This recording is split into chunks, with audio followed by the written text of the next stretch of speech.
A scream echoes through Ravenwood Hall, where a man lies dead in a locked library, a dagger in his chest, the safe empty. Everyone's a suspect: greedy Grayson, secretive Eleanor, nervous Clara. But the police are stumped.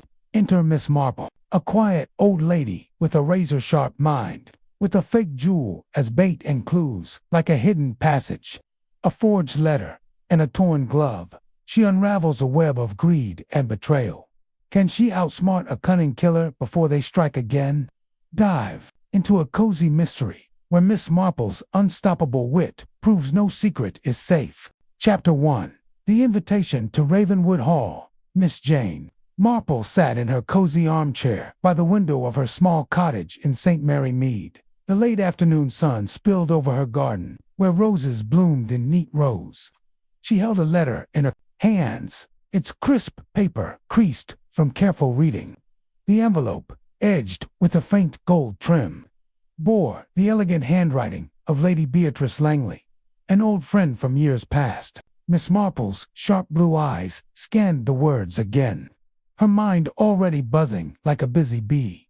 The letter was no ordinary note. Beatrice, who lived in the grand Ravenwood Hall, had invited Miss Marple for a weekend gathering. "My dear Jane," it began, "I need your keen eyes. Something isn't right here. My family is restless, and I fear trouble is brewing. Please come. I trust no one as I trust you." The words carried a weight, a hint of worry, that made Miss Marple's fingers pause on her knitting needles, which lay forgotten in her lap. She leaned back, her white hair catching the sunlight. Trouble at Ravenwood Hall. Beatrice was not one to fuss over nothing. Miss Marple remembered her from their school days. Beatrice, always poised, always kind, but never one to panic. If she sensed danger, there was something to it. Miss Marple's mind darted to St. Mary Mead, where small village quarrels often hid big secrets. A late-night argument at the vicarage, a missing brooch at the bakery, small clues, big truths. Perhaps Ravenwood Hall held such secrets too. She folded the letter and tucked it into her pocket. Her nephew Raymond would call her frail, fussing about her age, but Miss Marple felt as spry as ever. A mystery was like a good cup of tie-bracing, familiar, and just what she needed. She rose, smoothed her skirt, and began packing a small bag. Ravenwood Hall was a day's train ride away, and she wouldn't miss it for the world. The next morning, Miss Marple boarded the train, her black hat neatly pinned, her umbrella hooked over her arm. The carriage rattled through green hills, and she watched the world blur past, her thoughts on Beatrice's words. Trouble is brewing. Was it money, family, or something darker? She recalled a St. Mary Mead gossip about a farmer who hid his debts behind a smile. People, she knew, were rarely what they seemed. By dusk, the train reached a tiny station near Ravenwood Village. A driver in a smart cap waited with a car, sent by Beatrice. "Miss Marple, this way." "Ma'am," he said, tipping his hat. She nodded, noting his nervous glance toward the darkening woods. The drive to Ravenwood Hall wound through narrow lanes, past ancient oaks that loomed like silent guards. The hall itself appeared suddenly, grand stone mansion, with tall windows, glowing like eyes in the twilight. Its towers stretched toward the sky, and ivy clung to its walls like secrets. Beatrice greeted her at the door, her silver hair swept into a bun, her face warm but strained.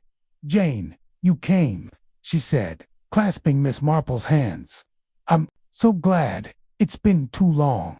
Her eyes darted to the grand staircase behind her, as if expecting someone to listen. "It's good to see you, Beatrice," Miss Marple said, her voice soft but steady. "Your letter sounded urgent." Beatrice's smile faltered. "Let's talk after you settle in. The others are waiting for dinner." She led Miss Marple up the staircase, her steps quick, almost hurried. The hall smelled of polished wood and old roses, but there was a chill, a sense of unease that Miss Marple felt in her bones. Her room was lovely, with a four-poster bed and a view of the gardens. As she unpacked, she noticed a photograph on the dresser. Beatrice, with a young man and woman, both smiling tightly. Family, perhaps. Miss Marple tucked the thought away, like a stitch in her knitting, to unravel later. Downstairs, The dining room was a sight-long table, crystal chandelier, and silver gleaming under candlelight. Beatrice introduced the guests, and Miss Marple's eyes moved from face to face, reading them like pages in a book. There was Charles Langley, Beatrice's nephew, a tall man with slick hair and a restless smile. He fidgeted with his cufflinks, his eyes darting to the door. Eleanor Langley, Beatrice's niece, sat stiffly, her dark curls framing a pale face. She barely spoke, her fingers twisting a napkin. Then there was Mr. Grayson, a businessman with a charming grin but cold eyes, like a cat watching a mouse. The final guest was Clara, the maid, who served the soup with trembling hands, her apron spotless but her face pinched with worry. "Dinner is served," Beatrice announced, her voice bright but forced. The meal began: roast lamb, potatoes, and peas, but the air was thick with tension. Charles spoke loudly about selling Ravenwood Hall, his words sharp. "It's a pile of stones, Aunt Beatrice. We could make a fortune." Beatrice's spoon clattered. "This is our home, Charles. Not a business deal." Eleanor's eyes flashed. "You'd sell our history for a quick pound. Typical." Her voice was low, bitter. Mr. Grayson laughed. "Too smooth. Now, family squabbles are bad for digestion. Let's talk of happier things." But his smile didn't reach his eyes, and Miss Marple noted how he watched Charles, like a hawk eyeing prey. Clara dropped the plate, the crash echoing. "I'm so sorry, ma'am," she stammered, her cheeks red. Beatrice waved it off, but Miss Marple saw Clara's hands shake as she cleaned up. Fear, not clumsiness, Miss Marple thought. She recalled a St. Mary Mead maid who trembled when her mistress hid a scandal. What was Clara hiding? The talk turned to the weather, then to the village fair. But Miss Marple listened to what wasn't said. Charles's loud laugh covered unease. Eleanor's silence hid anger. Grayson's charm masked something sharp, and Beatrice, poor Beatrice, kept glancing at Miss Marple, as if begging for help without words. After dinner, the guests moved to the drawing room for tea. Miss Marple sat by the fire, her knitting in hand, her eyes missing nothing. Charles paced, muttering about debts and dreams. Eleanor stared out the window, her reflection pale in the glass. Grayson offered Beatrice a cigar, which she refused, and Miss Marple noted his quick glance at Charles's back. A plot, perhaps. She thought of a St. Mary Mead grocer who schemed over debts, his smiles as false as Grayson's. Beatrice pulled Miss Marple aside as the others played cards. "Jane, I'm frightened," she whispered. "Charles wants to sell the hall, but there's more. I found a letter in his room, Hafferton, to a solicitor. It mentioned my will, and Ella been so strange, sneaking about. Then there's Grayson, he's too friendly, too eager. I don't trust him." Miss Marple patted her hand. "Tell me everything, Beatrice. Every detail helps." Beatrice hesitated. "There's a safe in the library.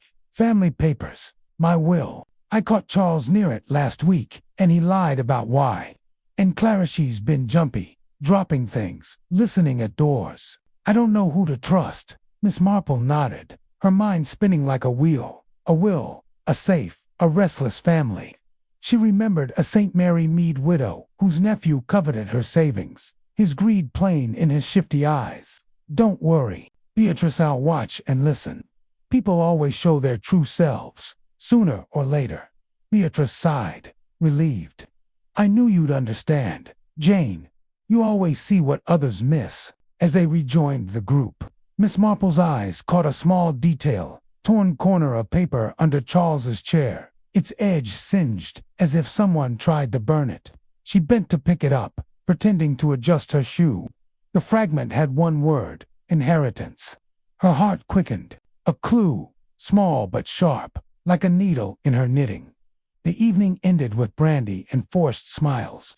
Miss Marple excused herself, claiming tiredness, but her mind was alive. Upstairs, she sat by her window, the moon casting shadows on the lawn. Ravenwood Hall was beautiful but heavy with secrets. Charles's ambition, Eleanor's silence, Grayson's charm, Clara's fearage, was a thread in a tangled web, and Beatrice's letter, that urgent plea, was the knot at the center. She thought of St. Mary Mead, where a quiet village hid lies and greed. Ravenwood Hall was no different. People, Miss Marple knew, were the same everywhere, full of hopes, fears, and secrets.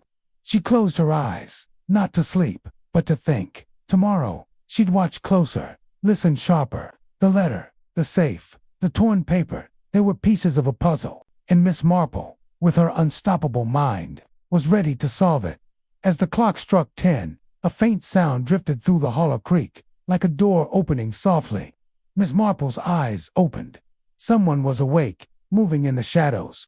The mystery, she knew, had only begun. Chapter 2. The Gathering Storm. Miss Marple woke to the soft chime of a clock striking 6. The morning light crept through the heavy curtains of her room at Ravenwood Hall, painting the walls with a pale glow.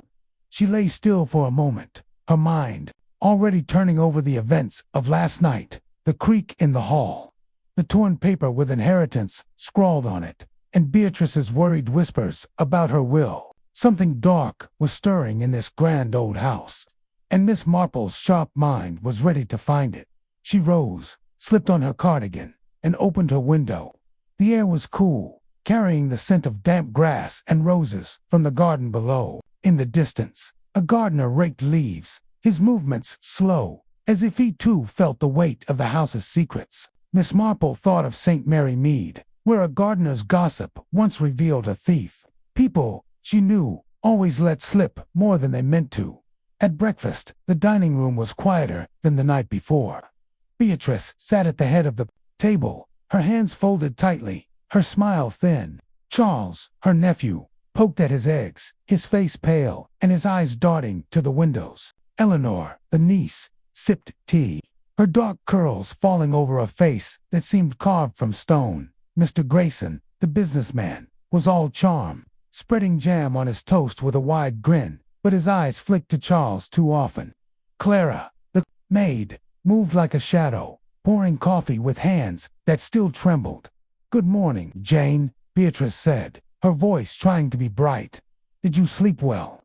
"Well enough, thank you," Miss Marple replied, her tone gentle but her eyes sharp. She noticed Charles's untouched plate and Eleanor's tight grip on her cup. Something had shifted since dinner, like a storm cloud growing darker. The meal passed with small talk weather. The village fair, a new road being built. But Miss Marple heard the strain in every word. Charles muttered about business matters, his voice sharp. Eleanor snapped at him to be quiet, her eyes flashing. Grayson laughed too loudly, and Clara nearly spilled the cream. Beatrice caught Miss Marple's gaze, her look pleading, as if to say, "See, it's worse today." After breakfast, Miss Marple suggested a walk in the gardens.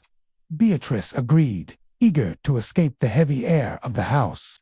The two women strolled along gravel paths, past neat hedges and a fountain that bubbled softly. Miss Marple carried her umbrella, though the sky was clear, and her knitting bag swung gently at her side. "Beatrice," Miss Marple said, pausing by a rosebush, "tell me more about that letter you found in Charles's room. What did it say?" Beatrice glanced around, her voice low. It was half finished, to a solicitor in London. "Charles wrote about contesting my will. He thinks I'm leaving too much to Eleanor, or maybe to Charity. I don't know. But he's angry. Jane, I've never seen him like this." Miss Marple nodded, her mind ticking like a clock. "And the safe. You mentioned family papers. It's in the library," Beatrice said. "Old deeds, my will, some jewelry. I caught Charles near it last week, fumbling with the lock. He said he was looking for a book, but I didn't believe him. And Eleanor, she's been sneaking around at night. I heard her footsteps." Miss Marple thought of a St. Mary Mead widow whose nephew snooped through her desk, hunting for her savings. Greed made people careless, she knew. "And Mr. Grayson?" she asked. "What's his place here?" Beatrice frowned. "He's Charles's friend, or so he says. A businessman, always talking about deals. He's been too interested in the hall, asking about its value. I don't trust him, Jane. His smile is too slick." Miss Marple tucked the details away, like stitches in her knitting. A will, a safe, a greedy nephew, a secretive niece, a charming stranger. And Clara, The nervous maid what was her part. She recalled a St. Mary Mead girl who trembled when she knew too much. "Don't worry, Beatrice," she said. "I'll keep my eyes open." They returned to the house, where the morning passed quietly. Miss Marple sat in the drawing room, her knitting needles clicking, her ears catching every sound. Charles argued with Grayson in the hall, their voices low but sharp. Eleanor slipped out to ascendancy, her movements quick and quiet. Clara cleaned the fireplace, her eyes red, as if she'd been crying. Miss Marple watched it all, her mind piecing together the puzzle. At noon, the guests gathered for tea in the conservatory, a glass-walled room filled with potted ferns. The air was warm, but the mood was cold. Charles paced, his tie loose, muttering about debts piling up. Eleanor read a book, her face hidden, but her fingers twitched. Grayson told a story about a London deal, his laugh too loud. Beatrice poured tea, her hands steady but her eyes tired. Miss Marple noticed a small tear in Eleanor's sleeve, as if she'd caught it on something sharp, a thorn from the garden, or something else. As the clock struck midnight, the house was quiet, too quiet. Miss Marple sat in her room, her knitting untouched, her mind racing. She was about to blow out her candle when a scream tore through the hall, sharp and chilling. She grabbed her shawl and hurried downstairs, her heart pounding but her steps sure. The guests were already in the library, their faces pale in the flickering lamplight. Charles lay on the floor, his eyes wide and still, a dark stain spreading across his shirt. An antique dagger, its handle carved with roses, lay beside him, glinting in the light. Beatrice gasped, clutching Miss Marple's arm. Eleanor stood, frozen, her hands clenched. Grayson swore under his breath, his charm gone. Clara sobbed in the corner, her apron twisted in her fists.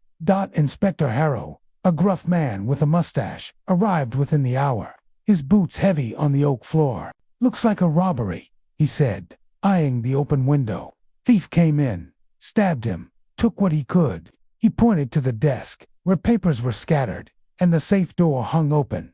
Empty. Miss Marple knelt by Charles, her eyes sharp. The dagger was clean, too clean, its blade wiped free of prints.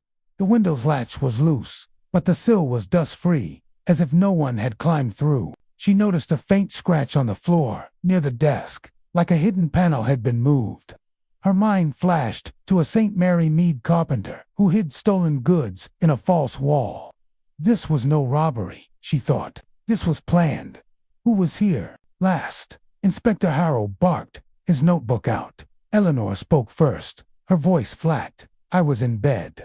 I heard nothing until the scream." Grayson nodded. "Same. I was asleep. Terrible business, this." Clara sniffled. "I was in the kitchen, washing dishes. I heard the scream and ran." Beatrice shook her head. "I was in my room. Charles and I spoke earlier, but he seemed fine." Miss Marple said nothing, her eyes moving from the dagger to the safe to the scratch on the floor. She recalled Beatrice's letter, mentioning Charles's greed and the will. Had he opened the safe? Or had someone else? And where was the letter Beatrice had found in his room? She thought of a St. Mary Mead theft, where a missing letter held the key to a motive. This was no random crime. Inspector Harrow shooed them out, saying he'd question everyone tomorrow. Miss Marple lingered, noticing a shred of fabric caught on the safe's lock, dark green, like Eleanor's dress. She tucked the thought away, her mind spinning like a wheel. The scream, the dagger, the empty safe, it was a puzzle, and Miss Marple was determined to solve it. Back in her room, she sat by the window, the moon high. Ravenwood Hall was a house of secrets, and Charles's death was only the beginning. She thought of St. Mary Mead, where a quiet village hid lies and betrayal. Here, the lies were deeper, the betrayal sharper. She closed her eyes, not to sleep, but to think. The storm had broken, and Miss Marple, unstoppable as ever, was ready to face it. Chapter 3. The Midnight Scream. Miss Marple sat by her bedroom window, the moon casting long shadows across Ravenwood Hall's gardens. The scream from the library still echoed in her mind, sharp and sudden, like a needle piercing her thoughts. Charles Langley was dead, stabbed with an antique dagger, and the safe in the library stood empty. Inspector Harrow called it a robbery, but Miss Marple knew better. The clean dagger, the dust-free windowsill, the shred of green fabric on the safe's lock, these were no thief's work. They were clues, small but bright, like stitches in her knitting, waiting to be woven into truth. She wrapped her shawl tighter, her eyes sharp despite the late hour. The house was quiet now, but the silence felt heavy, like a held breath. She thought of St. Mary Mead, where a quiet village hid secrets behind closed doors. Ravenwood Hall was the same, a grand house with a dark heart. Charles's greed, Eleanor's silence, Grayson's slick charm, Clara's trembling hands each held a piece of the puzzle, and Beatrice's fear, her plea for help, was the thread tying it all together.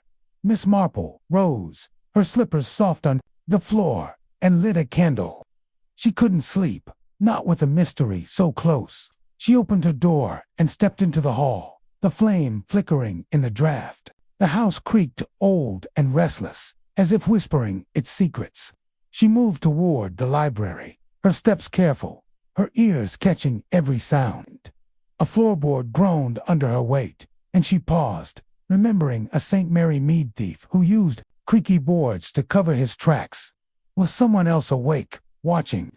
The library door was ajar, a thin line of light spilling out.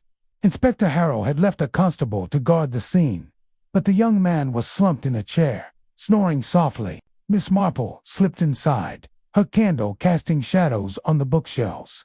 Charles's body was gone, taken by the police, but the chalk outline on the rug marked where he'd fallen.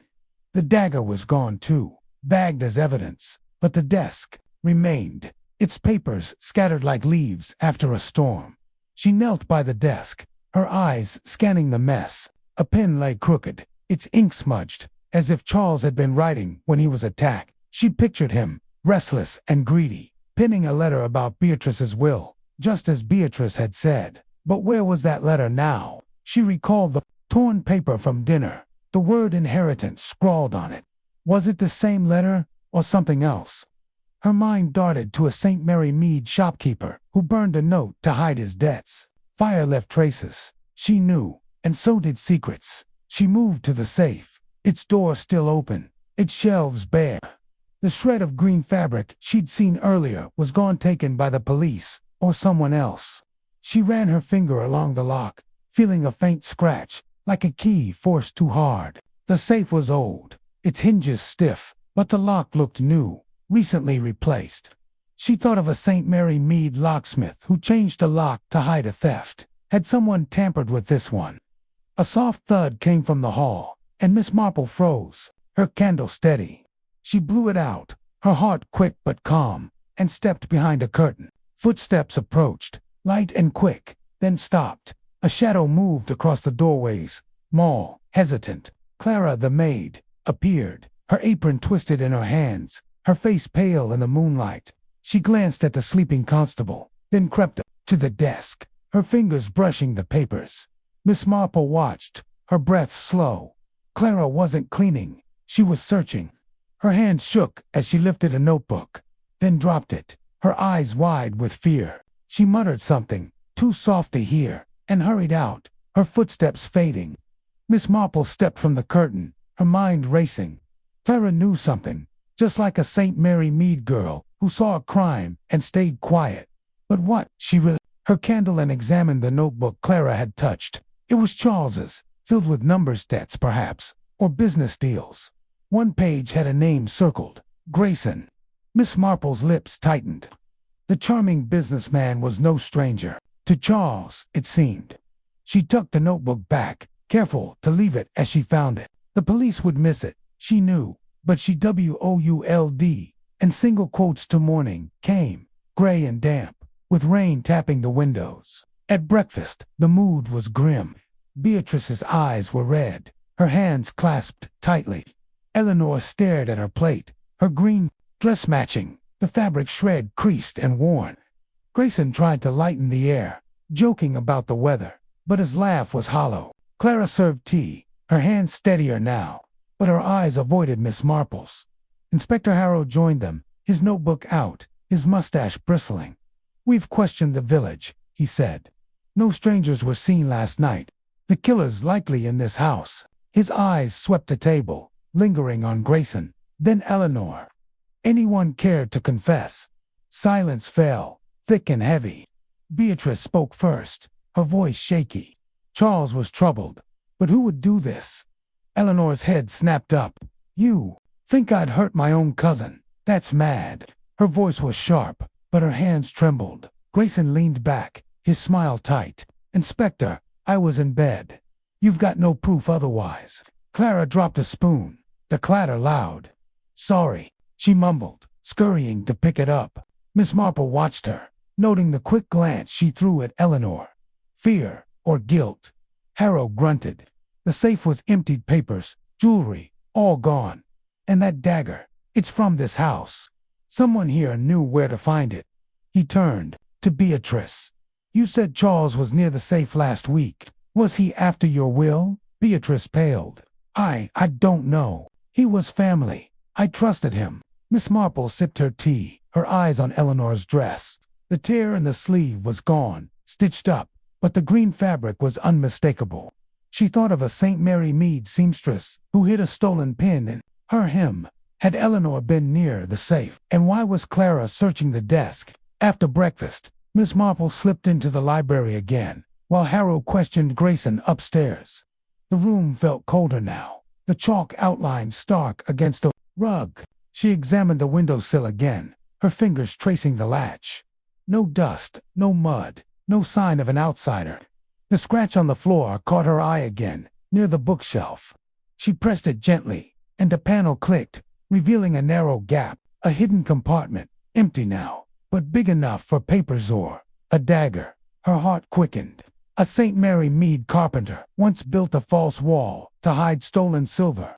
This panel was no accident. Someone had used it, perhaps to stage the robbery. She closed it carefully, her mind spinning. The killer wanted the crime to look like an outsider's work, but they'd left traces, fabric, scratches, a clean dagger. She wandered to the garden, her umbrella shielding her from the drizzle. The gardener, an old man with a weathered face, was clipping hedges. Morning, ma'am, he said, tipping his cap. Bad business, that murder. Terrible, Miss Marple agreed, her voice soft. Did you see anyone near the house last night? Before the scream, he scratched his chin. No strangers, but I saw Miss Eleanor by the library window, late. Looked like she was pacing. And that made Clara. She was out here too, tossing something in the roses. Miss Marple's eyes sharpened. Tossing something. What was it? Couldn't see. Ma'am, paper, maybe. She looked scared, ran back inside quick. She thanked him and strolled to the rose bush. Kneeling, she sifted through the damp soil, her fingers brushing a crumpled paper. It was torn, but she could read a few words. Deal with Grayson. Her lips tightened. Another piece of the puzzle, linking Charles and Grayson. She tucked the paper into her pocket, her mind buzzing like a bee.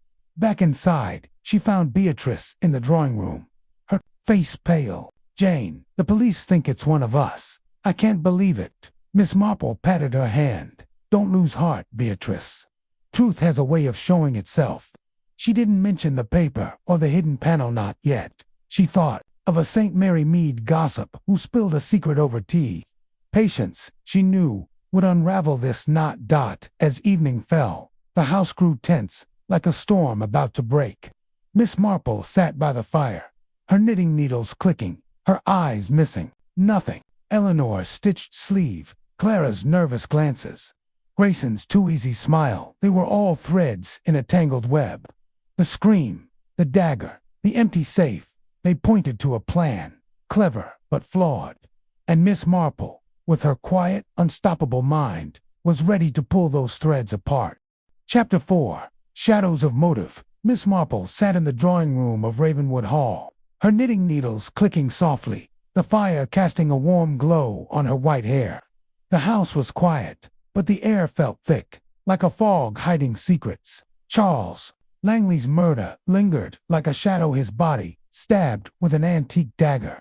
The library safe emptied, and the police stumped. Inspector Harrow called it a robbery, but Miss Marple saw the truth in the details. The clean dagger, the dust-free windowsill, the green fabric shred. and the crumpled paper in the rosebush with "Deal with Grayson" scrawled on it. This was no thief's work. It was personal, planned, and close to home. She glanced at the others, their faces lit by the flickering flames. Beatrice, her old friend, twisted her hands, her eyes tired and scared. Eleanor, Charles's cousin, sat stiffly, her green dress where a tear had been catching the light. Mr. Grayson, the businessman, leaned back in his chair, his smile too easy, his fingers tapping the armrest. Clara, the maid, hovered near the tea tray, her hand steady now, but her eyes darting to the door. Each carried a secret, Miss Marple knew. Like villagers in St. Mary Mead, hiding lies behind polite smiles. The morning after the murder, Inspector Harrow had set up in the library, questioning everyone. Miss Marple stayed out of his way, preferring to watch and listen. She thought of a St. Mary Mead baker who spilled a secret while needing dope people revealed themselves when they thought no one was looking. She sipped her tea, her eyes sharp, catching every glance, every twitch. Harrow stormed into the drawing room, his mustache bristling. "I've got nothing solid," he admitted, his voice gruff. "No fingerprints on the dagger. No stolen goods in the village. But that safe was opened with a key, not forced. Someone here knew where it was kept." Beatrice gasped. "The key's in my desk, locked away. Only I have access." Harrow's eyes narrowed. "Then how did it get opened?" "Charles was after your will, wasn't he? Maybe he found the key." Eleanor's cup clattered. "That's nonsense. Charles wouldn't steal from Aunt Beatrice." Her voice was sharp, but her hands shook, betraying her. Grayson chuckled. "Too smooth. Let's not jump to conclusions, Inspector. Charles was my friend. He was ambitious, sure, but no thief." Miss Marple's needles paused. Grayson's words were honey, but his eyes were cold, like a St. Mary Mead merchant who lied about his wares. She remembered the notebook in the library, with Grayson's name circled next to Numberstedt's, perhaps, and the paper in the rosebush, linking him to Charles. Was Grayson hiding a deal gone wrong? Clara cleared the tea tray, her movements quick. Miss Marple caught her glance at Eleanor, quick and nervous, like a St. Mary Mead girl who knew her friend's secret. Clara had been searching the desk last night, Miss Marple recalled. Was she covering for someone, or hiding something of her own? After Harrow left, Miss Marple slipped into the library, her umbrella tucked under her arm. The room felt colder now, the chalk outline of Charles's body stark against the rug. She knelt by the hidden panel she'd found yesterday, its scratch barely visible. She pressed it again, and it clicked open, revealing the empty compartment. No papers, no jewelry, but a faint smell of polish lingered, as if it had been cleaned recently. She thought of a St. Mary Mead carpenter who polished a hidden drawer to hide his tracks. Someone had used this panel, she was sure, to stage the robbery. She moved to the desk, where Charles's notebook still lay. She flipped through it, her fingers careful. The numbers were debts. She realized large sums owed to a London firm, with Grayson's name scrawled beside them. A note in the margin read, "Tell B or lose it all. Tell Beatrice." About what? Miss Marple's mind spun. Charles had been desperate, tangled in money troubles, and Grayson was part of it. A creak came from the hall, and she closed the notebook, stepping to the window. Eleanor slipped in, her green dress swishing, her face pale. She didn't see Miss Marple, hidden by the curtain, and went straight to the bookshelf, her fingers tracing the spines. She pulled out a book, then another, her movements frantic. A small photograph fell to the floor, and she snatched it up, her breath quick. Miss Marple watched, her heart steady. The photograph was torn, its edge jagged, like the paper from dinner. 2 nights ago. Eleanor stuffed it into her pocket and hurried out, her footsteps sharp. Miss Marple stepped from the curtain, her mind buzzing. She examined the bookshelf, finding a faint mark where Eleanor's fingers had pressed. The book, A History of Ravenwood Hall, felt heavier than it should. She opened it, and a folded letter slipped out, its edges singed. It read, "Grayson knows. Stop him, or we lose everything." Her lips tightened. The letter was in Charles's handwriting, addressed to Eleanor.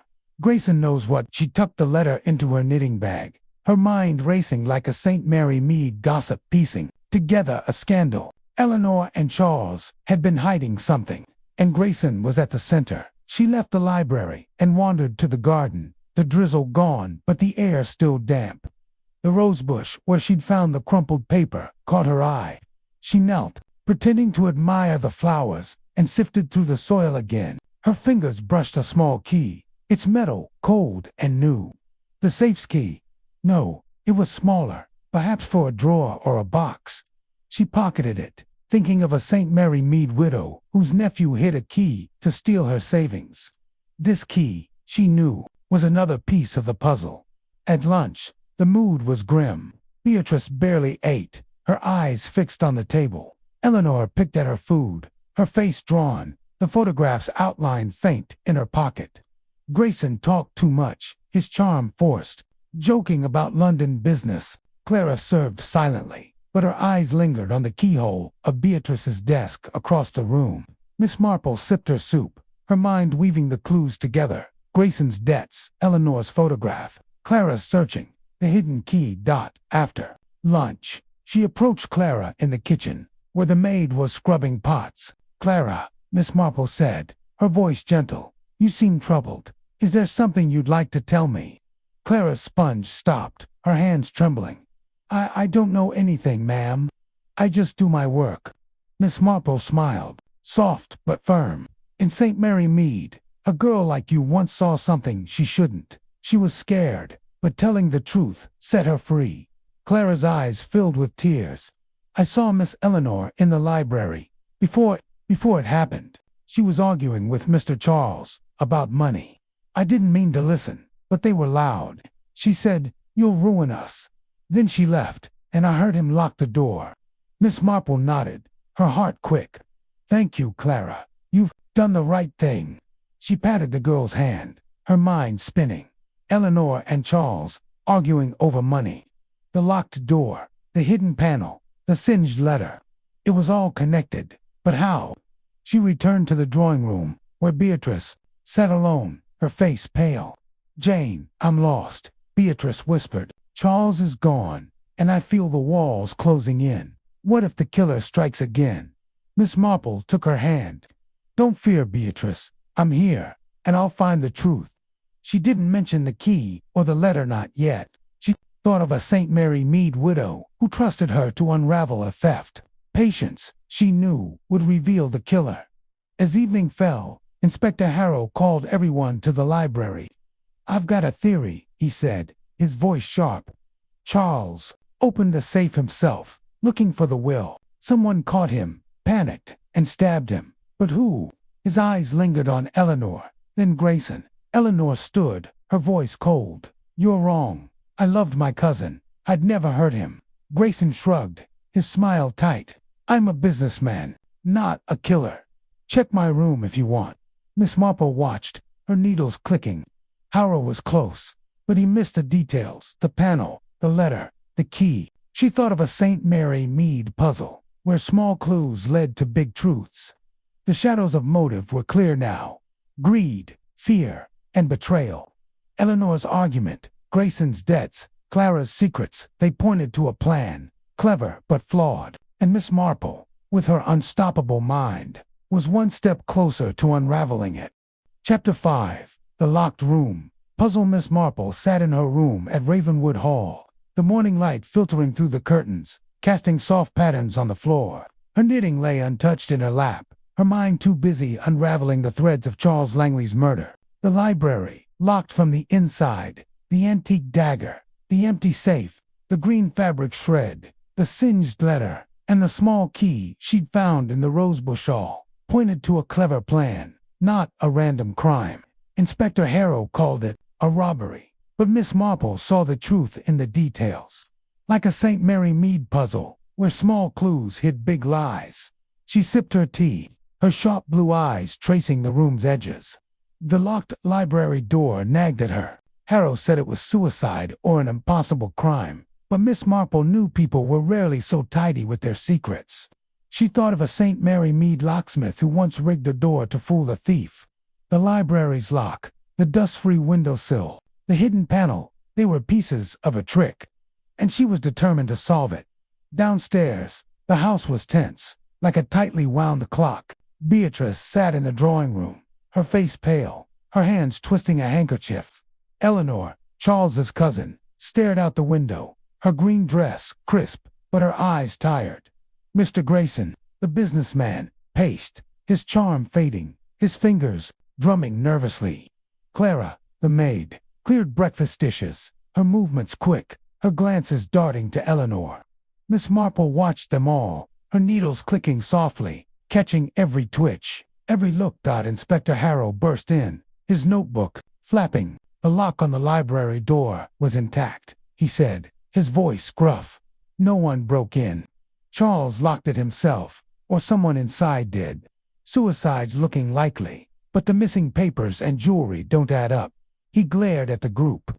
Someone's not telling me everything. Eleanor's head snapped up. I told you, I was in bed. Stop pointing fingers. Her voice was sharp, but her hands clenched, betraying fear. Grayson shrugged, his smile thin. I've got nothing to hide, Inspector. Search my room again, if you like. Beatrice's voice trembled. Charles wouldn't take his own life. He was troubled, yes, but not that desperate. Clara dropped the cup, the clatter loud. Sorry, ma'am, she mumbled, scrambling to clean it up. Miss Marple noted her red eyes, like a St. Mary Mead girl who cried when she knew too much. Miss Marple spoke, her voice soft but clear. Inspector, the window latch in the library, did you check it closely? It seemed loose to me. Harrow frowned. Loose, maybe, but no signs of forced entry. No footprints outside, no mud. The window's a dead end. Miss Marple nodded, her face calm but her mind racing. The latch wasn't just loose, it was tampered with. She was sure. She recalled a St. Mary Mead carpenter who fixed a window to look shut while hiding a gap. The library's window was part of the trick, she thought. But how? After breakfast, she slipped into the library, her umbrella hooked on her arm. The room felt heavy, the chalk outline of Charles's body stark against the rug. She moved to the window, her fingers tracing the latch. It wiggled, but the screws were new, their heads shiny. Unlike the old frame, someone had replaced them, she realized, to make the window seem secure while leaving it easy to open. She pushed gently, and the window swung out, silent, no creak. A St. Mary Mead trick, she thought, used to fool a nosy neighbor. She turned to the lock on the library door, a heavy brass thing. It looked solid, but the keyhole was scratched, as if a key had been forced. She pulled the small key from her pocket, the one from the rosebush. It didn't fit the door or the safe, but it was new, like the window screws. Her heart quickened. A St. Mary Mead widow once hid a key to a secret box, and it led to a stolen will. This key, she thought, was for something smaller, a drawer, perhaps, or a hidden lock. She examined the hidden panel by the bookshelf. Its scratch, faint but clear. It opened with a click, revealing the empty compartment.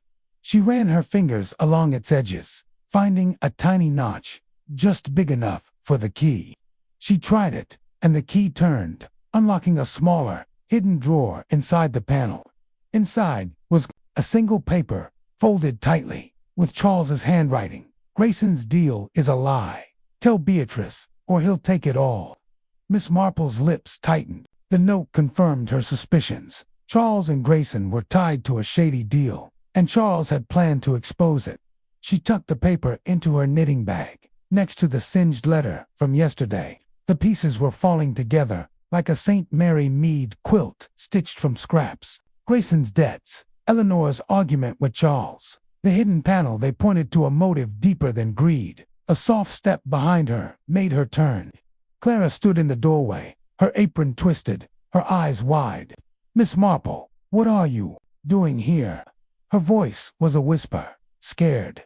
Just looking, Clara, Miss Marple said, her tone gentle. You've been so nervous. Did you see something else the night Charles died? Clara's hand shook. I shouldn't say. It's not my place. Miss Marple stepped closer, her eyes kind but firm. In St. Mary Mead, a girl like you helped solve a theft by speaking up. You saw Eleanor with Charles, arguing. Was there more? Clara swallowed, her voice low. I saw Mr. Grayson, too, outside the library, just before the scream. He was pacing, muttering about money. I thought he was drunk, but now, I'm scared, ma'am. Miss Marple nodded, her mind spinning. You've done well, Clara. Keep this between us for now. She patted the girl's arm, thinking of a St. Mary Mead maid who found courage to tell the truth. Grayson, outside the library. Eleanor, arguing inside. The tampered window each clue, tightened the net. She left the library and wandered to the garden. The air crisp, the roses damp from last night's rain. She pretended to admire the flowers, her eyes scanning the ground near the library window. A faint scuff mark in the dirt caught her attention. Not a footprint, but a drag, like something heavy had been moved. She followed it to a shed, its door slightly ajar. Inside, she found a coil of rope, its end frayed, as if used to pull something or someone through the window. A St. Mary Mead farmer once used a rope to sneak stolen goods out of barn. This rope, she thought, was part of the killer's trick. Back inside, she found Beatrice in the conservatory, surrounded by ferns, her face drawn. Jane, the police are searching rooms now. They think I'm hiding something. I'm so afraid. Miss Marple took her hand. Don't worry, Beatrice. The truth is close. Tell me, where was the dagger kept before it was used? Beatrice frowned. In a glass case in the hall, with other antiques. Everyone knew it was there, but it was locked. I have the key. Or I did. Miss Marple's eyes sharpened. Another key, another lock. She thought of the small key in her bag. Was it for the dagger's case? She'd check later, quietly. And Charles's deal with Grayson. He ever mention it? Beatrice shook her head. Only that Grayson promised him money, a big deal to save the hall. But Charles was worried, said it was risky. Miss Marple nodded, her mind weaving the clues. Grayson's deal, Charles's note, Eleanor's argument, the rope, the tampered latch. The locked room wasn't locked at all. It was a stage, set to fool Harrow, she recalled. A St. Mary Mead magician who used mirrors to trick an audience. This killer used windows and panels dotted dinner. The mood was grim. Eleanor barely spoke, her eyes on her plate. Grayson joked, but his laugh was forced, his eyes flicking to the door. Clara served silently, avoiding Miss Marple's gaze. Harrow joined them, his face sour. We found nothing in the rooms, he said. But I'm watching you all. Someone's lying. Miss Marple ate quietly, her mind on the dagger's case. After dinner, she slipped into the hall, where the glass case stood, its lock empty. The small key from her bag fit perfectly, turning with a click. Her heart quickened. The killer had taken the dagger, staged a robbery, and left the window as a decoy. But who? As night fell, she sat by her window, the moon bright. The locked room puzzle was clear. Now a trick of latches, ropes, and hidden panels. Grayson's deal, Eleanor's fear, Clara's secrets. They were threads in a tangled web. Miss Marple, with her unstoppable mind, was ready to pull them apart, one stitch at a time. Chapter 6. Whispers in the village. Miss Marple woke to the soft patter of rain on Ravenwood Hall's windows, the gray light casting a quiet gloom over her room. Her knitting lay neatly folded, but her mind was far from still, buzzing with the clues of Charles Langley's murder. The locked library, the antique dagger, the tempered window latch, the hidden panel, the singed letter, the small key, and the rope in the shed all pointed to a clever killer, not a random thief. Inspector Harrow clung to his robbery theory, but Miss Marple saw the truth in the details, like a St. Mary Mead puzzle where village gossip unraveled secrets. Today, she decided, she'd seek answers beyond the hall's heavy walls. She dressed in her black coat and hat, her umbrella ready for the drizzle, and slipped downstairs. The house was quiet, its air thick with suspicion.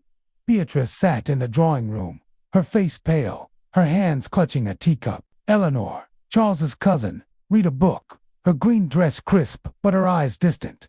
Mr. Grayson, the businessman, stood by the fire, his charm faded, his fingers tapping nervously. Clara, the maid, polished silver, her hands steady but her glances quick. Miss Marple nodded to them, her smile gentle, her eyes sharp, catching every twitch. "Beatrice, I'm off to the village," Miss Marple said, her voice soft. "A walk will clear my head." Beatrice looked up, worried. "Alone, Jane? It's not safe, with a killer about." Miss Marple patted her hand. "I'll be fine, dear." In St. Mary Mead, a walk often brings answers.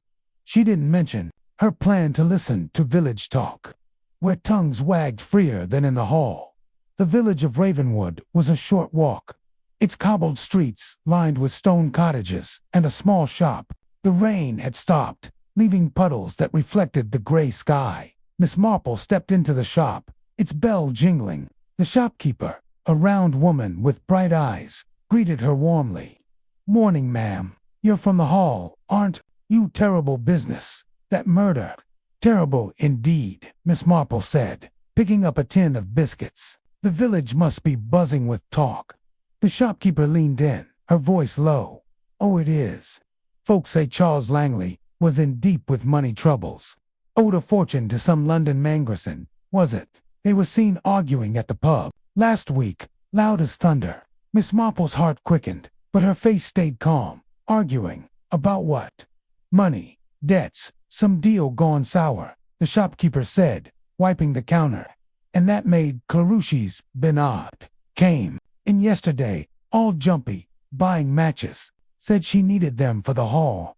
But we thought it strange. They've got plenty of candles up there." Miss Marple nodded, thinking of the singed letter in her knitting bag. Matches, a burned edge. Clara was hiding something. "And Miss Eleanor?" she asked. "Any talk about her?" The shopkeeper's eyes gleamed. "She's been seen wandering at night, near the hall's gates. Folks say she's secretive, always writing letters she never posts. And there was a stranger here a week ago, asking about the hole's value. Looked like a city man, sharp suit, like Mr. Grayson." Miss Marple's mind spun, like a St. Mary Mead gossip piecing together a scandal. Grayson's argument, Clara's matches, Eleanor's night walks, a stranger asking questions. They were threads in a tangled web.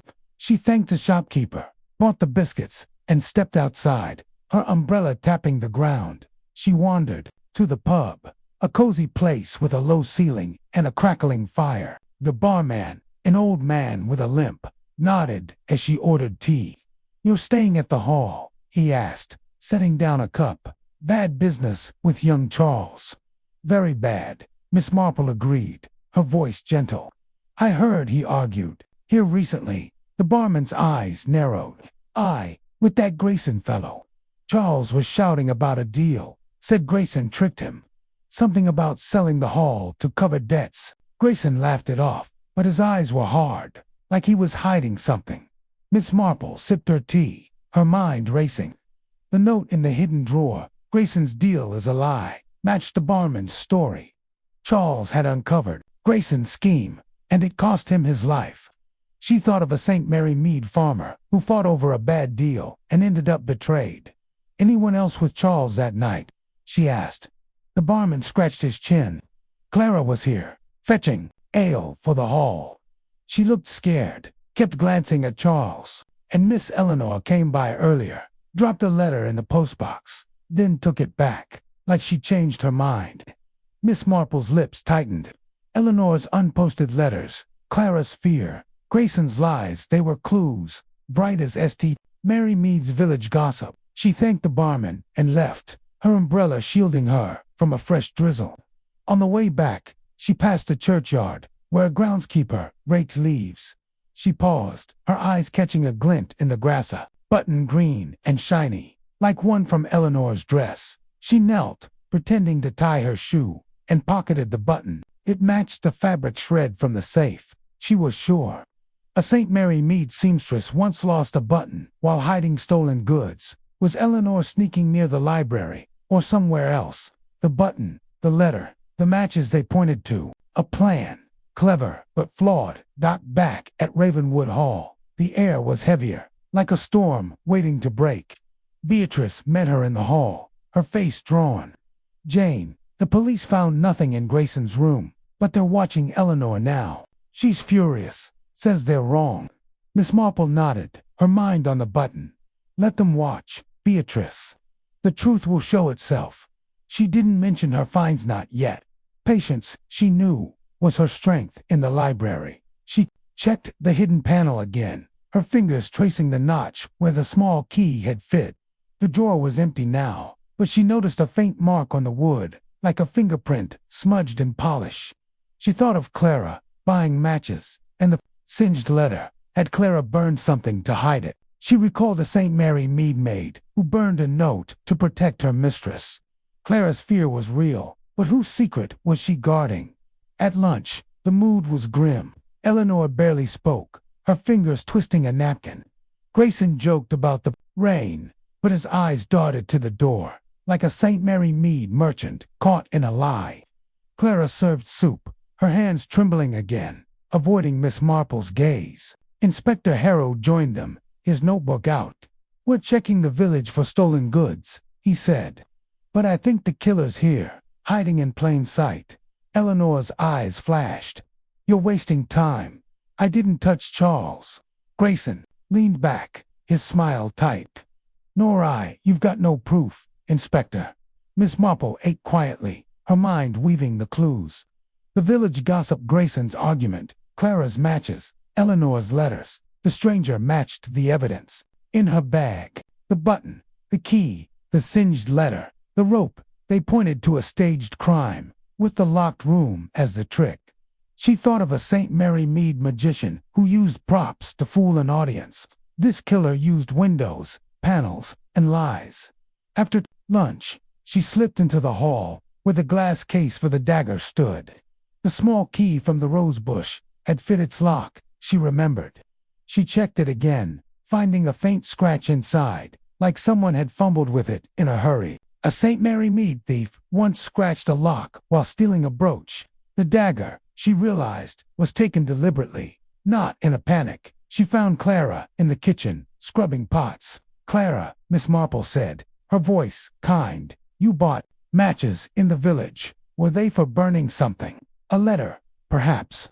Clara's sponge stopped, her eyes wide. I didn't mean harm, ma'am.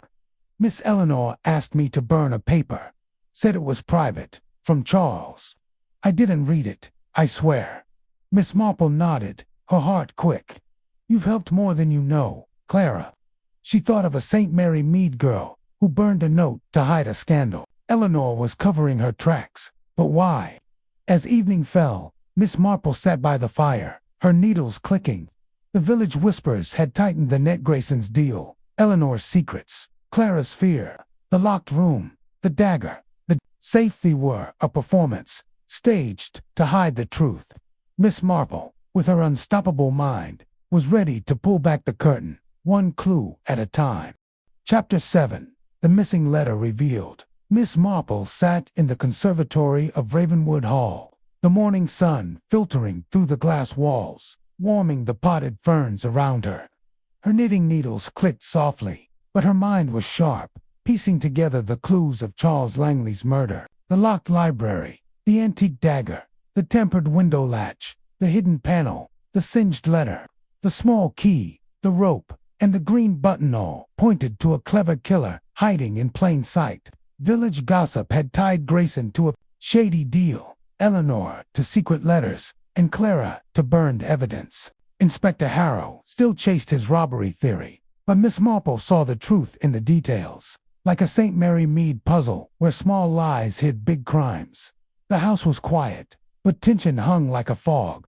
Beatrice sat across from her, her hands twisting a lace handkerchief, her eyes heavy with worry. Eleanor read a newspaper, her green dress crisp, but her fingers trembled slightly.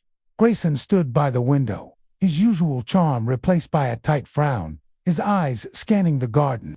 Clara moved silently, clearing teacups, her face pale, avoiding Miss Marple's gaze. Each carried a secret, Miss Marple knew, like St. Mary Mead villagers hiding their truths behind polite smiles. After breakfast, Beatrice pulled Miss Marple aside, her voice low. Jane, something's happened. The letter, the one I found in Charles's room, about my will, it's back. I found it in my desk this morning, but it's Different. Miss Marple's heart quickened, but her face stayed calm. Different how? Beatrice. Beatrice glanced at the door, her voice a whisper. The handwriting looks like Charles's, but it's not quite right. It says I'm leaving everything to him, not Eleanor or Charity. I know he didn't write that. Someone's playing a trick. Miss Marple nodded, her mind racing. A forged letter, reappearing now. She thought of a St. Mary Mead forger who mimicked a will to steal an inheritance. May I see it, Beatrice? Beatrice led her to the study, a small room with a heavy oak desk. She unlocked a drawer and handed Miss Marple the letter.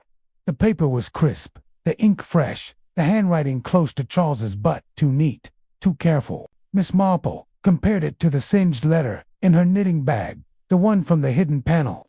Reading Grayson's deal is a lie. The strokes were different, the loops sharper. A forgery, she was sure, but by whom? This is important, Beatrice, Miss Marple said, her voice gentle. Keep it safe, and don't tell anyone yet. She thought of a St. Mary Mead widow whose forged letter hid a nephew's greed. This letter was a clue, meant to mislead, but it revealed more than the forger knew. Back in the conservatory, Miss Marple watched the others, her needles clicking, Eleanor's trembling fingers, Grayson's nervous pacing, Clara's quick glances. They all felt the net tightening.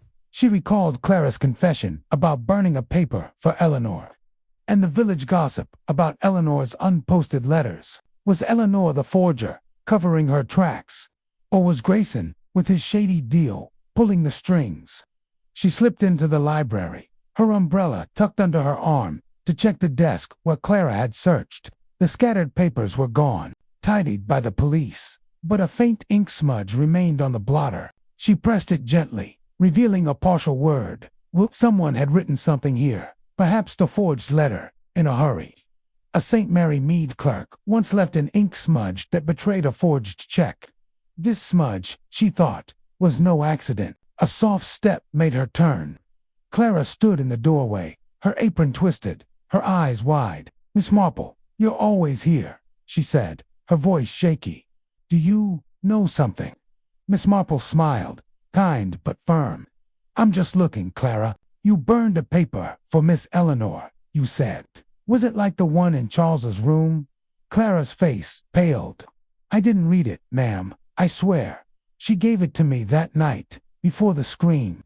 Said it was a mistake, to burn it quick. I used the matches from the village. Miss Marple nodded, her mind spinning.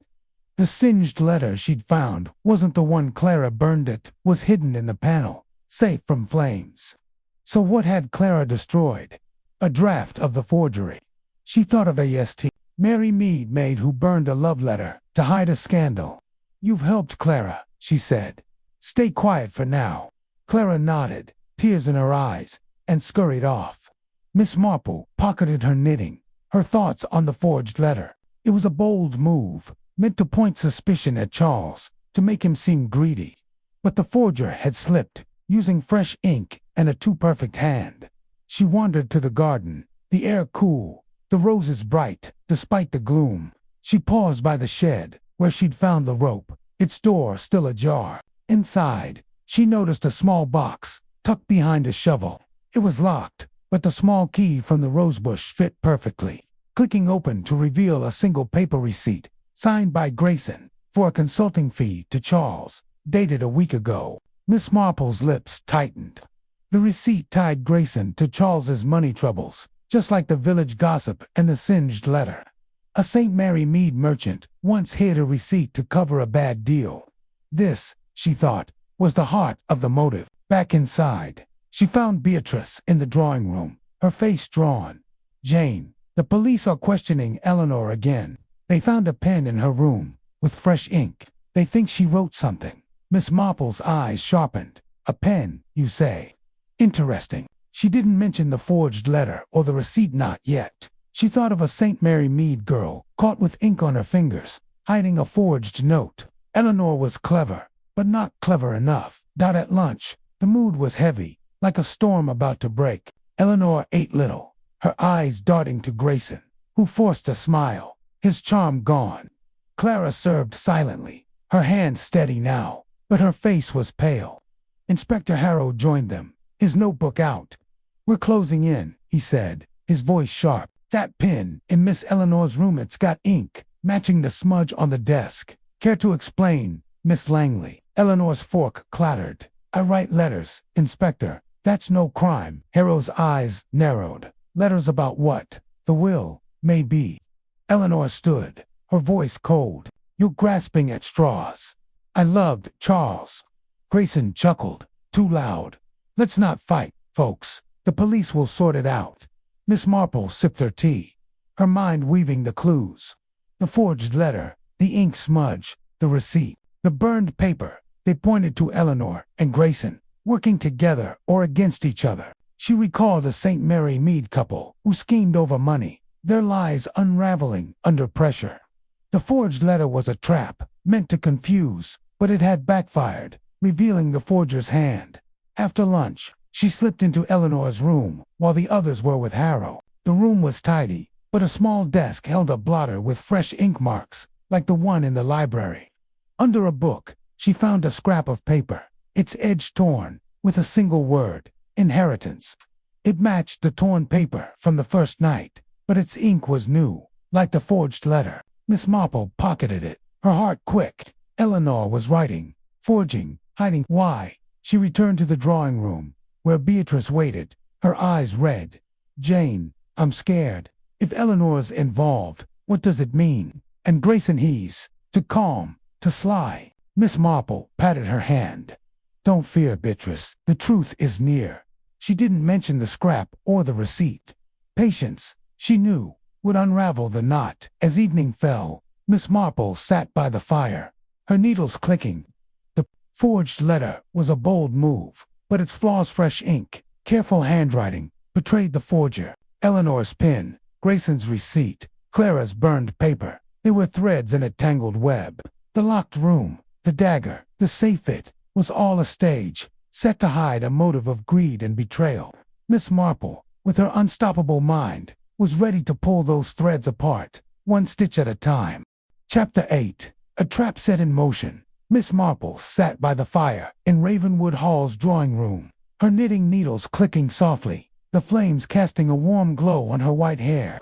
The house was quiet, but tension crackled like the logs in the hearth. Charles Langley's murderer, stabbed body in a locked library, an empty safe, a tampered window latch, a hidden panel, a singed letter, a small key, a rope, a green button, and a forged letter pointed to a clever killer among them. Village gossip had tied Grayson to a shady deal, Eleanor to secret writings, and Clara to burned evidence.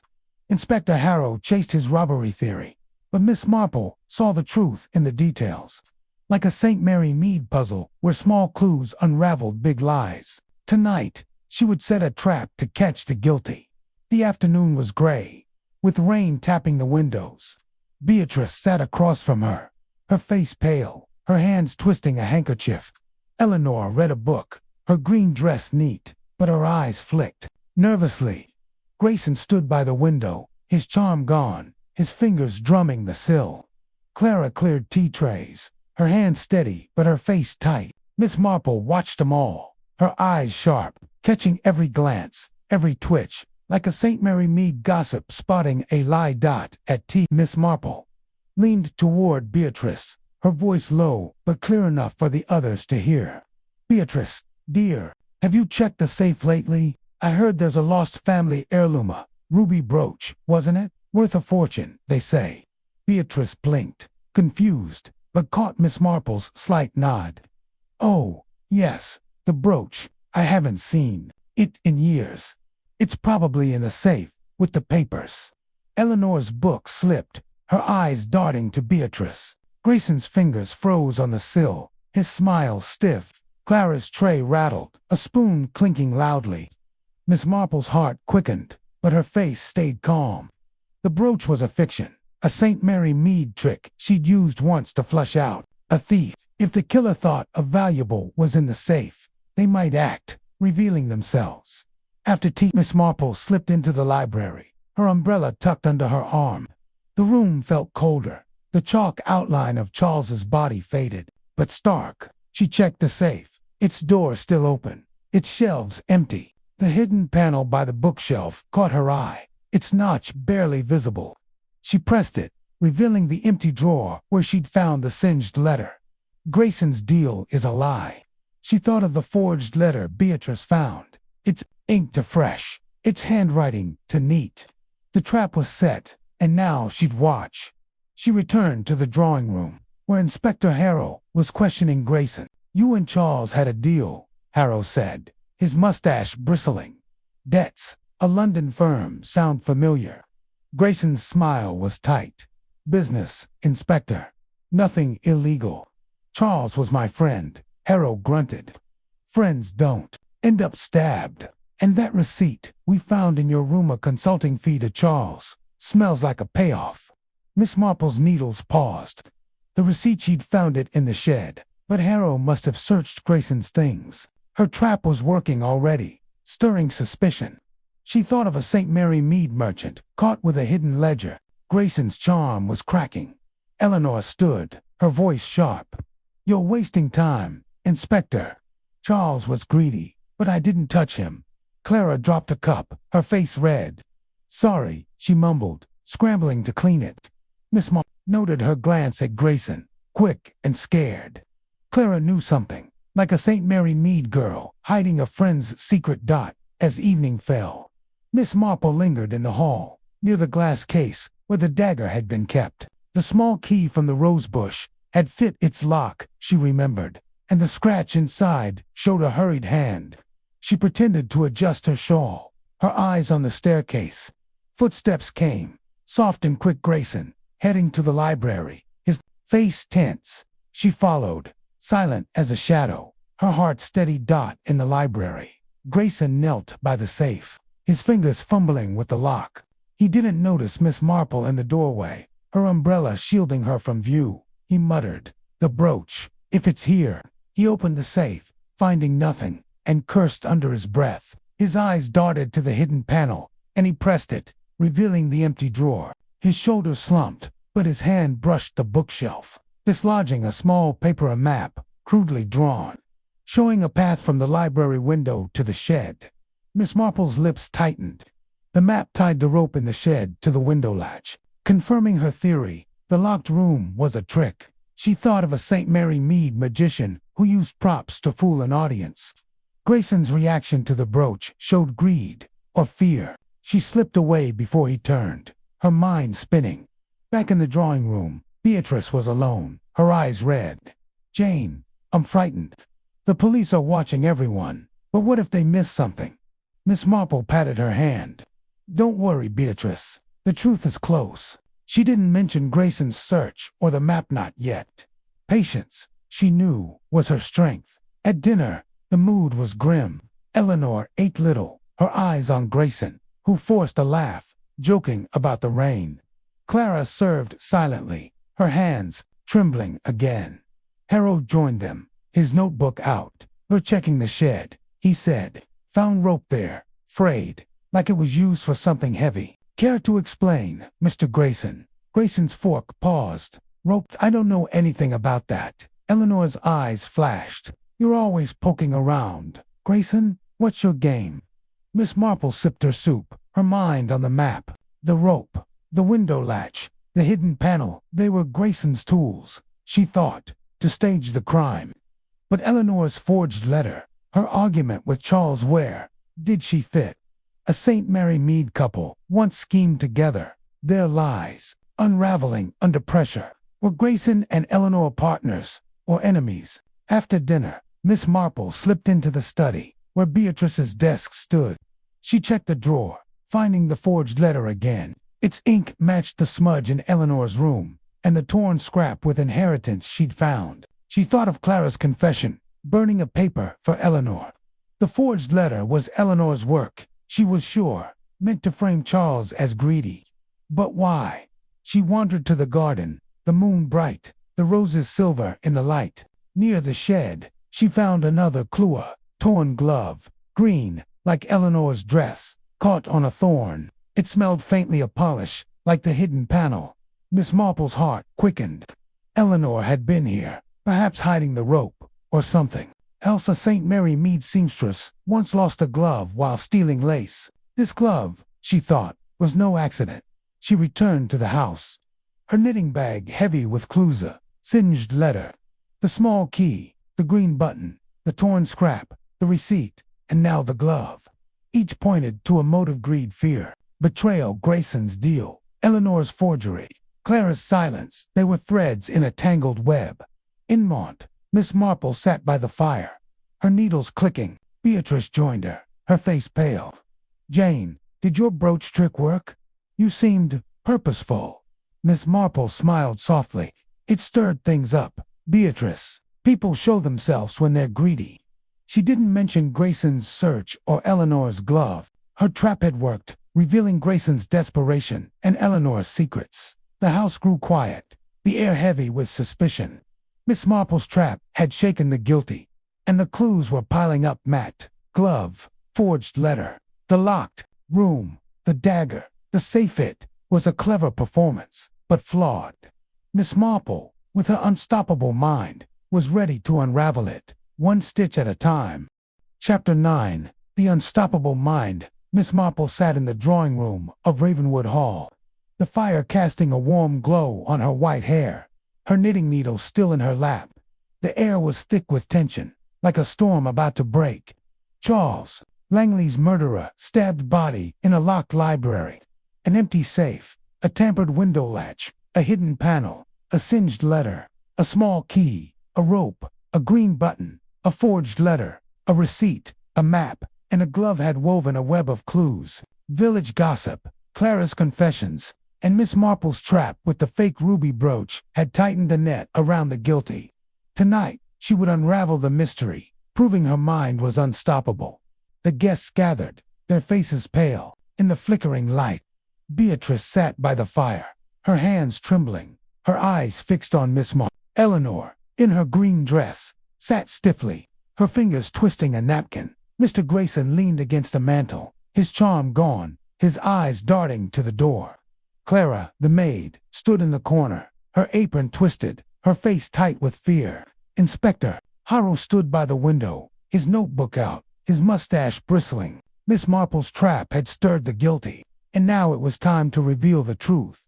"Inspector," Miss Marple began, her voice soft but clear. "You've called this a robbery, but it's not. The locked room, the dagger, the safe, they were a stage, set to hide a murder planned with care." "Shall I explain?" Harrow frowned, but nodded. "Go on, Miss Marple, I'm listening." She set her knitting aside, her eyes sharp, like a St. Mary Mead gossip, spotting a lie. "Charles Langley was stabbed in the library, the door locked, the safe empty. You thought a thief came through the window, but the latch was tampered with, its screws new, the sill dust-free. No outsider climbed in. The rope in the shed, the map Mr. Grayson dropped, the hidden panel by the bookshelf. They show the crime was staged from inside." Grayson's smile faded. "That's nonsense. I'm no killer." Miss Marple's eyes met his, calm but firm. "You knew Charles, Mr. Grayson. The receipt in the shed, the notebook with your name circled, the village talk of your argument, they tie you to a shady deal. Charles wrote a note, found in the hidden panel. Grayson's deal is a lie. Tell Beatrice, he planned to expose you, didn't he?" Grayson's face paled, his hands clenching. "You've got no proof." Miss Marple turned to Eleanor, her voice steady. "Miss Eleanor, you argued with Charles that night. As Clara heard, you were in the library, near the safe, where a shred of your green dress caught. The button in the churchyard, the glove by the shed, they're yours. You forged a letter, claiming Charles wanted Beatrice's will changed to make him seem greedy. But the ink was fresh, the handwriting too neat. You burned another paper to hide your tracks, didn't you?"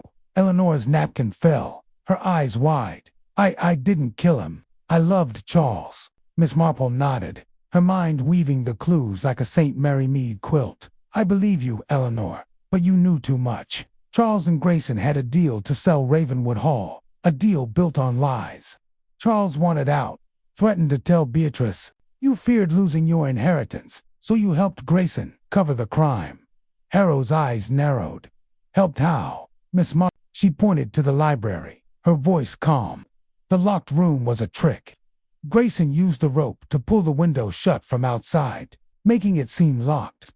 The hidden panel hid the dagger before the murder, and Eleanor placed it there, knowing where the key was kept. The small key from the rosebush opened the dagger's case, scratched from Grayson's hurry. Clara burned a draft of the forged letter for Eleanor, thinking it was harmless. Clara gasped, her hands shaking. "I didn't know, ma'am. I swear." Miss Marple smiled softly. "I know, Clara. You were scared, like a St. Mary Mead girl caught in a scandal. But your words helped me see the truth." Beatrice's voice trembled. "Jane, you mean Grayson killed Charles, and Eleanor helped?" Miss Marple nodded. "Grayson stabbed Charles to silence him. The deal was failing, and Charles's threat to tell you risked everything. Grayson staged a robbery, using the panel to hide the dagger, the rope to fake the window, and the empty safe to mislead. Eleanor, fearing for her future, forged the letter to shift blame to Charles, making him seem greedy." Grayson laughed, sharp and forced. "This is absurd. You're a meddling old woman with no evidence." Miss Marple's eyes twinkled. "The map you dropped, Mr. Grayson, shows the path from the library to the shed. The receipt ties you to Charles's debts. The singed letter, the glove, the button, they all point to you and Eleanor. And the library's hidden passage, behind the bookshelf, explains the locked room. I found it yesterday, its hinges oiled, its floor scratched from use." Harrow's jaw dropped. "A passage. Why didn't you say so?" Miss Marple's smile was gentle. "I needed to be sure, Inspector. In St. Mary Mead, I once found a passage that hid a thief. This one, leading to the garden, let Grayson slip out after the murder, locking the door behind him." Eleanor stood, her voice breaking. "I didn't want Charles dead. I only forged the letter to protect the hall. Grayson said it was the only way." Grayson lunged toward the door, but Harrow grabbed him, his voice sharp. "You're not going anywhere. Miss Marple's got you cold." Miss Marple sat back, her needles clicking again. "People always show their true selves, Inspector. Greed and fear make them careless, like in St. Mary Mead." Beatrice clutched Miss Marple's hand, tears in her eyes. "Jane, you've saved us. I knew you'd see the truth." Miss Marple patted her hand, her voice soft. "Truth has a way of shining through." "Beatrice," Harrow handcuffed Grayson, who glared but said nothing. Eleanor sank into her chair, sobbing, as Clara comforted her, her own tears falling. The room was quiet, the tension broken, like a storm passing. Miss Marple's trap, the fake ruby brooch had flushed out Grayson's greed. And her Cluster letter, the key, the glove had woven the solution. The locked room, the dagger, the safe, it was all a clever act, but not clever enough. As Harrow led Grayson and Eleanor away, Miss Marple looked out the window, the moon bright over the garden. She thought of St. Mary Mead, where small clues solved big crimes. Ravenwood Hall was no different. Greed, fear, and lies, unraveled by her unstoppable mind. She picked up her knitting, her heart calm, ready for the next puzzle, knowing truth always found a way. Chapter 10. Justice and Quiet Triumph. Miss Marple sat in the drawing room of Ravenwood Hall, the morning sun spilling through the tall windows, casting a soft glow on her white hair. Her knitting needles clicked gently, a steady rhythm against the quiet that had settled over the house.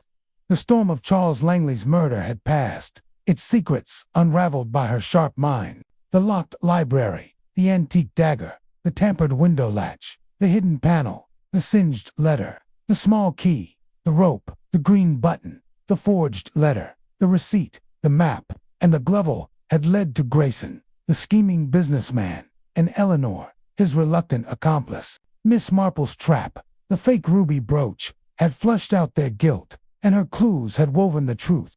Now, with justice served, the hall felt lighter, like St. Mary Mead after a scandal was laid bare. The room was nearly empty, the fire low, its crackle soft. Beatrice sat across from her, her face still pale but her eyes brighter, a weight lifted. Clara, the maid, moved quietly, setting out tea, her hand steady for the first time in days. Inspector Harrow had taken Grayson and Eleanor to the village station, their confessions sealing their fate. Miss Marple sipped her tea, her mind calm, reflecting on the puzzle now solved, its pieces fitting neatly, like a St. Mary Mead quilt, stitched from scraps. Beatrice leaned forward, her voice soft. "Jane, I don't know how you did it. You saw what no one else could. You saved Ravenwood Hall." Miss Marple smiled, her eyes twinkling. "People show their true selves, Beatrice, if you watch closely. Greed and fear make them careless, just like in my village." Beatrice's hands clasped hers. "You're unstoppable, Jane. I was so scared, but you were steady, like a rock. How did you know it was Grayson?" Miss Marple set her cup down, her voice gentle.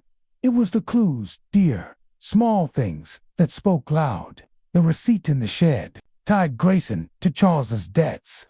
The singed letter in the hidden panel, 'Grayson's deal is a lie,' showed Charles meant to expose him. The map Grayson dropped, the rope in the shed, the tampered window latch, they proved the locked room was a trick. Grayson used a hidden passage behind the bookshelf, its hinges oiled, to slip out after the murder, locking the door to fool us."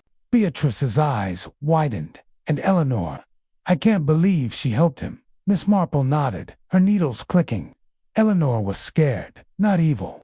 The green button, the glove, the shred on the safe, they placed her in the library. She argued with Charles, as Clara heard, fearing he'd ruin her inheritance. She forged a letter to make him seem greedy, hoping to protect the hall. But Grayson used her fear, convincing her to hide the dagger in the panel and burn a draft to cover their tracks." Beatrice shook her head, tears welling. "Poor Eleanor. She loved Charles, in her way."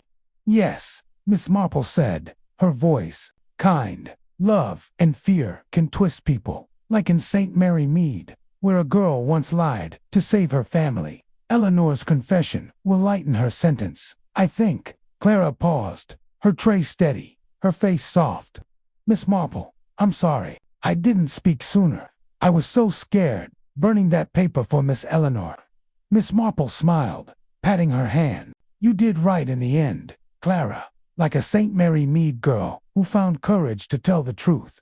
Your words helped me see the puzzle clear." Clara's eyes shone, and she hurried off, her steps lighter. Beatrice poured more tea, her voice stronger. "The hall is safe now, Jane. I'll keep it for the family, as it should be. But what about the safe? The papers, the jewelry, are they gone?" Miss Marple's eyes twinkled. "Not gone, Beatrice. The hidden passage leads to a small room under the garden shed. I told Inspector Harrow to check it. I suspect Grayson hid the jewels there, hoping to retrieve them later. Your will is safe, I'm sure." Beatrice gasped, a smile breaking through. "You thought of everything, Jane. How can I thank you?" "No need," Miss Marple said, her voice warm. "Solving puzzles is my pleasure, like knitting a scarf. Each stitch fits, if you're patient." The door opened, and Inspector Harrow stepped in, his mustache less bristly, his face almost sheepish. "Miss Marple, we found the jewels, right where you said, in a box under the shed. The will, too, untouched. I underestimated you." Miss Marple's smile was gentle. "No harm done, Inspector. In St. Mary Mead, I'm used to being overlooked. It helps me see what others miss." Harrow chuckled, a rare sound. "You're a marvel, ma'am. Grayson's confessed, said he stabbed Charles to keep him quiet about the deal. Eleanor admitted to the forgery, said she only wanted to save the hall. They're off to face justice." Miss Marple nodded, her heart calm. Justice was served. The hall was safe, and Beatrice was free from fear. She thought of St. Mary Mead, where small crimes taught her to spot big ones. Ravenwood Hall was no different. Greed, fear, and lies, unraveled by patience and a sharp eye. Beatrice stood, her voice firm. "Jane, stay another day. Let me treat you, after all you've done." Miss Marple shook her head, her smile soft. "Thank you, Beatrice, but St. Mary Mead calls. My roses need tending, and my neighbors will want the story, though I'll keep it quiet." Beatrice laughed, a sound like sunlight after rain. You're unstoppable, Jane, truly. Miss Marple packed her bag that afternoon, her knitting tucked neatly inside, the small key, the singed letter, and the green button kept as mementos. She walked to the village station, her umbrella hooked on her arm, the air fresh with the scent of wet grass. The train rattled through green hills, and she watched the world pass, her mind already turning to home. St. Mary Mead was small, but its lessons were big. People were the same everywhere. Their secrets plain if you looked close.